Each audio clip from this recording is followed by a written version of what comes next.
Bonjour à tous et bienvenue à notre moment de famille. Aujourd'hui, nous allons parler d'une thématique relative à l'éducation des enfants. Nous parlons aujourd'hui de aider ces enfants à avoir une bonne relation avec l'argent. Je suis Nelly Nana, mariée et mère de 3 enfants. Je suis conseillère conjugale et familiale et je coordonne l'association Parents pour réussir qui a la mission d'accompagner les parents dans l'éducation des enfants à travers la formation, le conseil. Alors, pourquoi est-il important d'aider les enfants à avoir une bonne relation avec l'argent? Alors, c'est vrai que l'argent est important dans l'éducation des enfants parce qu'on a des besoins, les enfants ont des besoins matériels et l'argent permet de combler ces besoins matériels. Seulement, en tant que parent, il faut faire attention de ne pas donner à l'argent une mauvaise place dans la vie de l'enfant, de peur de développer une forte dépendance, de peur de développer un fort attachement par rapport à l'argent, l'enfant, et que cela ne soit malsain ou même nuisible pour lui une fois grand. C'est pour ça que, comme ATU, nous proposons d'échanger avec vous sur 5 principes qui pourraient vous aider effectivement à former vos enfants et à les aider à avoir une bonne relation avec l'argent. Alors, le premier principe que nous voulons partager avec vous, c'est le fait que l'argent est le serviteur et non le maître. C'est-à-dire que nous sommes d'accord sur le fait que l'argent est utile, mais il faudrait que les parents aident les enfants à comprendre que l'argent est d'abord un instrument matériel qui est à leur service. Et parce que c'est à leur service, ils ne doivent pas chercher à avoir l'argent à tout prix. Il ne faut pas chercher à avoir l'argent à tout prix. Alors, l'argent est important, mais l'argent n'est pas au-dessus du tout. Et donc, les parents doivent donc aider les enfants à comprendre que parce que l'argent est serviteur, il peut arriver que l'argent manque dans une famille et cela ne devrait pas empiéter ou empêcher l'épanouissement de la famille. Cela ne devrait pas perturber l'équilibre de la famille parce qu'en fait, l'équilibre de la famille ne doit pas être fondé sur la présence de biens matériels. Donc, en aidant les enfants à comprendre que l'argent est utile, mais que l'argent doit servir et non pas être notre maître, on aide l'enfant vraiment à développer une sorte d'indépendance par rapport à l'argent et on aide l'enfant à pouvoir bien gérer les périodes de difficultés financières sans que cela ne perturbe sa joie ou sans que cela ne perturbe son harmonie ou alors l'équilibre en famille. C'est-à-dire qu'en aidant donc vos enfants à comprendre qu'ils sont maîtres de l'argent et non serviteurs de l'argent, vous leur permettez d'être au-dessus des difficultés financières, vous leur permettez d'être au-dessus des contraintes financières et surtout à rester des personnes paisibles et joyeuses, même en temps de difficultés financières. Alors, le deuxième principe que je voudrais échanger avec vous sur comment aider les enfants à avoir une bonne relation avec l'argent, c'est que l'argent n'achète pas tout. Oui, l'argent est certes important, mais il faut aider les enfants à comprendre que l'argent n'achète pas tout parce qu'il y a des choses dans la vie qui ont une valeur inestimable.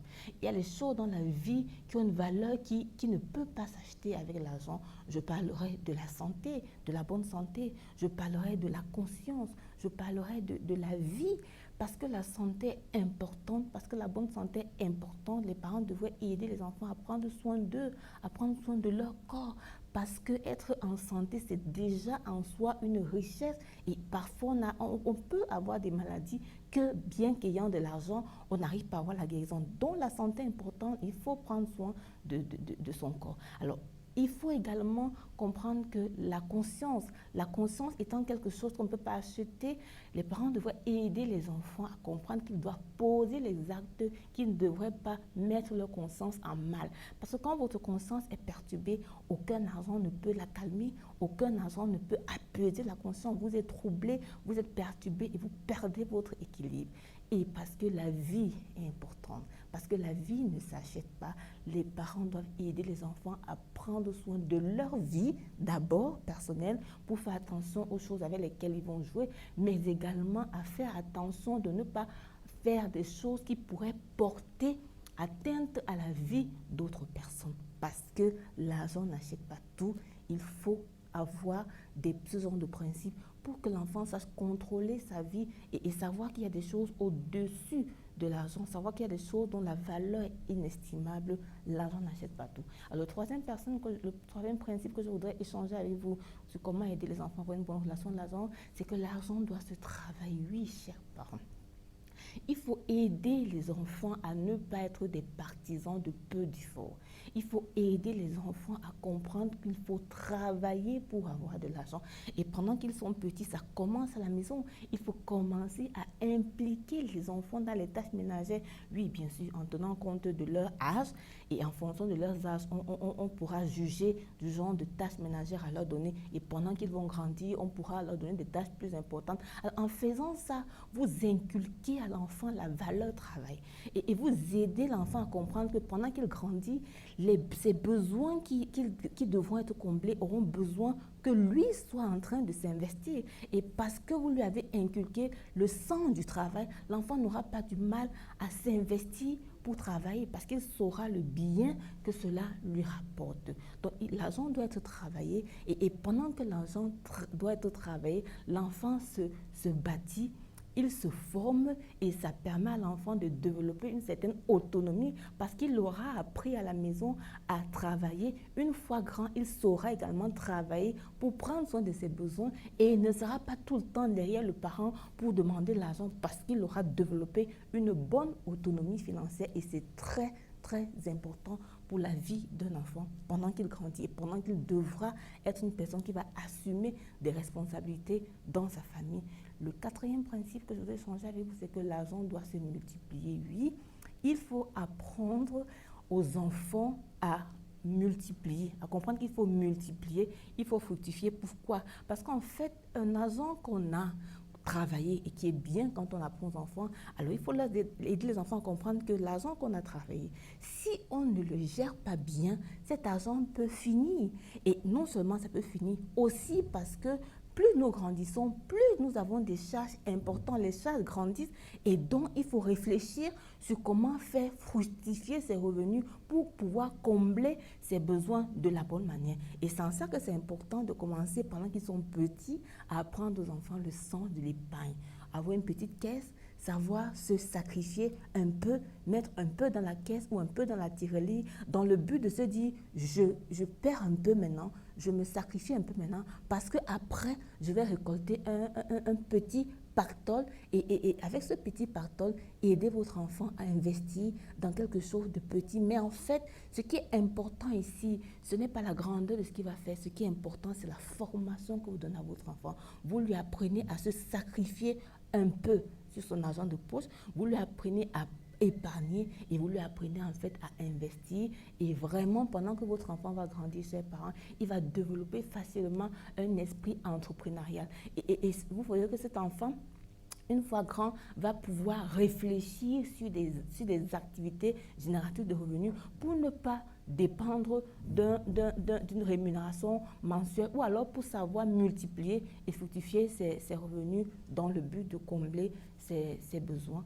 Et le dernier principe que je voudrais échanger avec vous sur aider ses enfants à avoir une bonne relation avec l'argent, c'est que la générosité, c'est une richesse. Oui, il faut aider les enfants à comprendre que quand on est généreux, c'est une source de richesse. En étant généreux, on aide un enfant à savoir penser aux autres. On aide les enfants à développer la compassion pour les besoins des autres et on aide un enfant à savoir donner de ce qu'il a pour le bien des autres. Et c'est évident que quand on donne pour satisfaire quelqu'un, quand on donne pour combler un besoin, nous recevons en retour de la joie. Nous recevons en retour un bonheur qui contribue à notre épanouissement. Et donc, ça permet également à vos enfants, en grandissant, d'être des personnes qui sont autonomes, qui sont libres de pouvoir donner parce qu'ils auront développé un non-attachement à l'argent, parce qu'ils auront développé une autonomie, ils vont pouvoir donner à ceux qui sont dans le besoin et ils vont être comblés en retour parce que la joie qu'on a, la satisfaction, le bonheur qu'on a à donner n'a pas de prix. C'est extraordinaire et ça fait du bien parce qu'il n'y a plus de bonheur à donner qu'à recevoir. Alors, pendant que nous avons échangé ces 5 principes, je voudrais terminer en disant que notre environnement nous démontre de plus en plus que les enfants qui n'arrivent pas, qui n'ont pas appris à avoir une bonne relation avec l'argent, sont ces enfants qui sont à la poursuite, à la chasse de l'argent à tout prix. Et c'est notre responsabilité en tant que parents de préserver, de protéger nos enfants des phénomènes qu'on voit aujourd'hui comme les porte-monnaies magiques, des enfants qui vont faire un ensemble de pratiques parce qu'il faut à tout prix avoir l'argent. Donc j'espère, chers parents, que vous avez été édifiés et que cette vidéo vous aurait donné un plus sur comment aider vos enfants à avoir une bonne relation avec l'argent. Sur ce, je vous dis donc, portez-vous bien et à bientôt pour une nouvelle thématique.